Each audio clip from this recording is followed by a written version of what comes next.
Hi, I'm Jim Zogby, and welcome to the Arab American Museum here in Dearborn, Michigan. We're coming to you here tonight to feature a conversation with Arab Americans from across this important battleground state about the 2008 elections. You know, we've been doing work in Michigan as a community for 40 years now. And when I look back at where this community was back then, and the hardships they had to overcome and the obstacles that were in their way, and see the progress that's been made, it's nothing short of remarkable, a real American success story. Today, both campaigns on the Republican and Democratic side are paying attention to this key battleground state and to the community that's here. So what we decided to do was to bring a special viewpoint to you from here in Michigan to talk to Arab Americans about the issues that concern them and about the choices they're going to make in this critical election year. As we begin, I wanted to just start with a little story about something that happened in 2003 when we did a national leadership conference here in Michigan. We had all the presidential candidates that year speak to us. One of them started as he walked into the room, leaned over and said to me, "Here's what I'm going to do. I'm going to start by talking about the economy and healthcare and social services and education, and then I'll get into your issues. What do you think of that?" And I responded to him, "Well, sir, my people get sick, my people get old, my people send their kids to school, and my people need jobs, so those actually are our issues. And if you mean Iraq and civil liberties and the Middle East as my issues, well, guess what? They're your issues. They're the issues that America has to deal with." The reality is that the concerns of Arab Americans today are center stage to the national debate. Our future in many ways is tied to how we deal with constitutional rights that are at risk and how we deal with questions in the Middle East that have cost us so much and for which we and so many others have paid so dearly. Tonight we're going to talk about all these issues, and here's the way we're going to do the show. We have with us Arab Americans from across the state, and we've got some policy experts who deal with some of the critical issues that we talked about. We're going to break the show into three parts. We're going to start talking about some of the issues dealing with the economy and with social services and healthcare and education and the like. Then in the second segment, we'll talk about immigration and civil liberties and the challenges that we're facing. And in the third segment, we'll focus on foreign policy. I want to start, if I can then, in this first segment, looking at Michigan's economy, the national economy, and some of the social needs that people are currently facing. And for my first guest, I want to introduce to you Ismael Ahmed. He was the director here at Access, and this Arab American Museum is a project of Access. It's a marvelous enterprise. I thank you for all that you've done, Ish. He's now serving in the cabinet of the governor of this state as Director of Social Services, and thanks for joining us, Ish. Let me ask you, if I could, about the question of the economic hit that Michigan has taken. How big is it? How deep is it? How hurting are people in this state? Well, for Michigan, the economy is the question. Here in Michigan, we have about 1 in 5 people are in poverty or near poverty. 1 in 3 people are considered low income. Translation, that means they don't make enough money to live. We have an 8% jobless rate, the highest in the nation. As director of the Department of Human Services, I see about 2 million people on food assistance, or what used to be called food stamps, 1.5 million people on Medicaid, 80,000 people on general assistance, that's cash assistance. So those kind of numbers are horrific.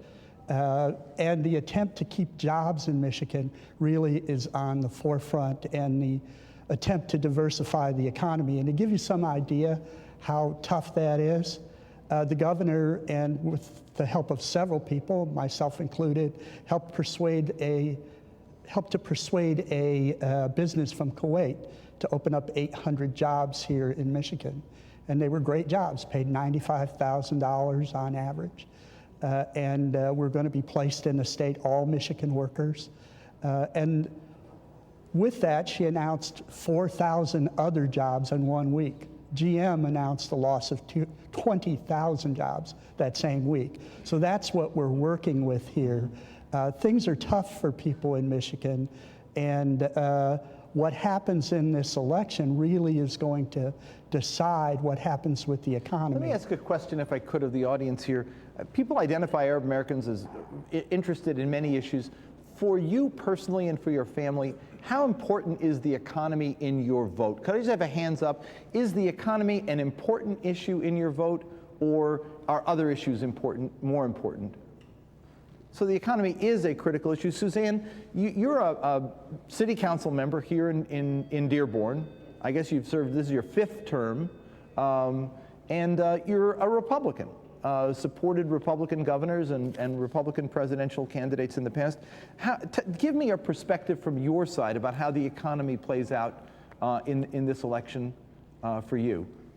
Locally? Thank you. Well, let's just talk about locally here in Dearborn. Yeah. We have a crisis right now in terms of the foreclosures, home foreclosures, Jim. We've actually set up a department. We've tried to be proactive to help assist people that are in crisis in terms of losing their home. During tax time, we had record number of people coming in looking for reduction in taxes. Up and down the avenues, you will see that many of the small businesses have been forced to close their doors.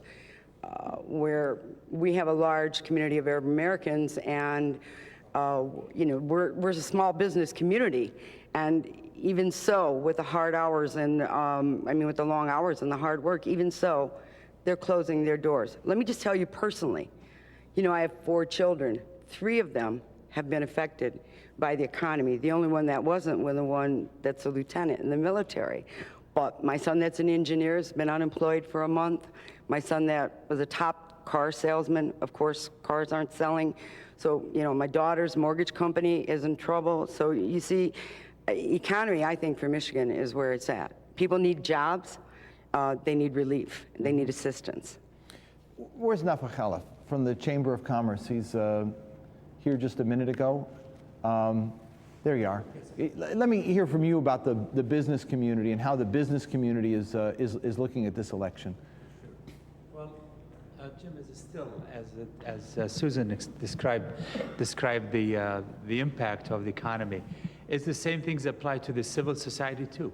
We have also a problem with the finding job, hiring a new graduates from college and universities, and on top of that, you have a global competition locally too. So all of that's added up to being a negative impact onto the economy. Let me hear from you now, those in the audience, if you have a sense of, for you, is there a difference in the 2 campaigns? Do you think the Democrats will be better on this, or the Republicans? Anybody want to come in on that? Ish? I just want to say that, and I don't need to say, just like Suzanne did, I'm a Democrat, and certainly will be working for the Obama campaign. But because I believe that this economy didn't get this way by accident, we are fighting a war on 2 fronts that is draining our economy. The trickle-down theory of economic investment, putting money in the pockets of large businesses while small businesses and regular people go without, is just not working. We need another approach. We left an economy under President Clinton in which we had no deficit and the economy was growing. We now are hugely, I don't even know the number anymore, in deficit. And the problems of the economy are not a Michigan problem. Now this is national. Literally, people are losing their homes across the country. Literally, people don't have health care, and many, many other kinds of problems. There's holes throughout the safety net because states can't come up with the difference in money.